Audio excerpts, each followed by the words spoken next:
بسم الله الرحمن الرحيم، والصلاة والسلام على أشرف المرسلين. أحبائي المشاهدين، السلام عليكم.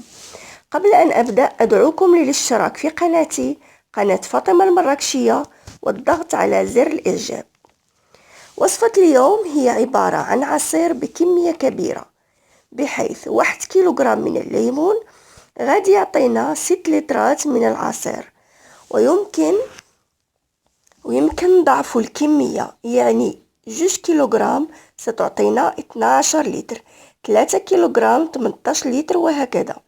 هذا العصير مناسب جدا للمناسبات من أعياد ميلاد وحفلات أو تجمعات عائلية، ومناسب كذلك حتى للاستعمال اليومي، لأننا يمكن لنا نحتفظ به في المجمد في قنينات.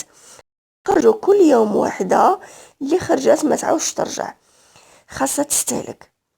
ما سنحتاجه في هذا العصير أحبائي هو 1 كيلوغرام من الليمون، نصف كيلوغرام من الجزر اللي هو خيزو، ملعقة كبيرة سكر الليم اللي هو سكر الحامض، الشكل ديالو مثل سنيدة كما كتشوفي في الصورة، راهو في الملعقة الكبيرة، ولكن المذاق ديالو حامض.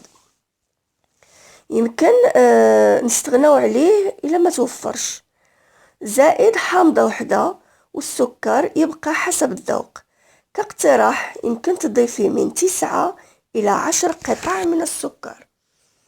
بالنسبة للناس اللي كيبغيو الحلاوة، الطريقة كما تلاحظين في الصورة، نحتفظ بليمونة واحدة بقشورها بعد ما نغسلوها مزيان ونزولوا جميع الشوائب.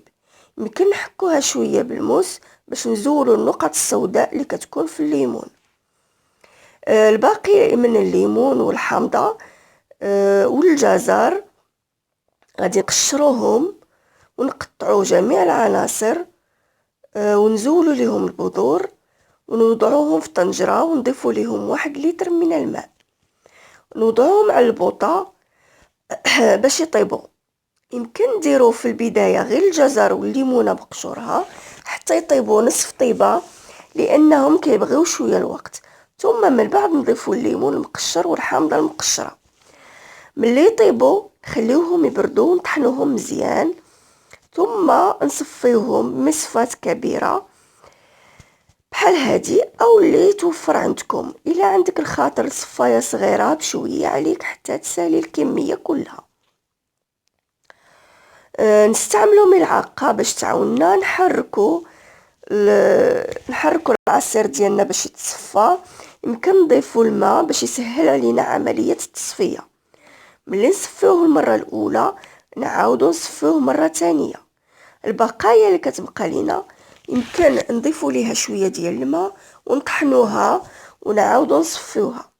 وإلا ما بغيتيش ترميها يمكن لك تستعمليها في شي كيك بنكهة الليمون. ثم بعد ذلك نضيفوا 4 لترات ونصف من الماء. ملي نكونوا كنطحنوا وكنصفيو نحطوا حدانا هاد الكميه ديال الماء باش نبقاو نضيفوا منها، باش ما نكتروش الماء، يعني نبقاو محافظين على 4 لتر من الماء ونصف من البدايه الى النهايه.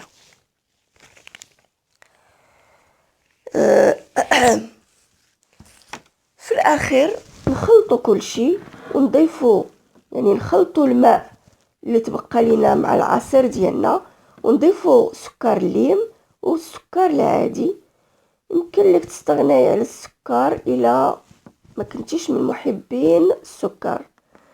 في النهايه غادي نحصلوا على 6 لترات من العصير. ها هي الكميه اللي حصلت عليها كيف ما كتشوفوا. في البدايه طيبنا العناصر في لتر من الماء، ثم ضفنا 4 لترات ونصف زائد كميه الليمون والجزر، فاعطتنا هذه الكميه. هذا العصير ما كيخطانيش انا شخصيا في داري، خصوصا في جو حار بحال اللي كنعيشوه هاد الايام. كنأكد لك غادي يعجبك في المذاق ومنعش واقتصادي، وغادي تكون عندك واحد الكميه ديال العصير الليمون دائما متوفره.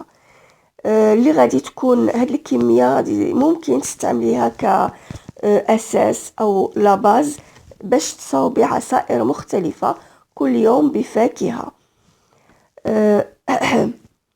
كمثال يمكن لك تاخدي واحد الكمية من الخوخ ومن البنان، تضيفي ليهم كمية مناسبة من هذا العصير وتطحنيهم، وغادي تحصلي على عصير ممتاز.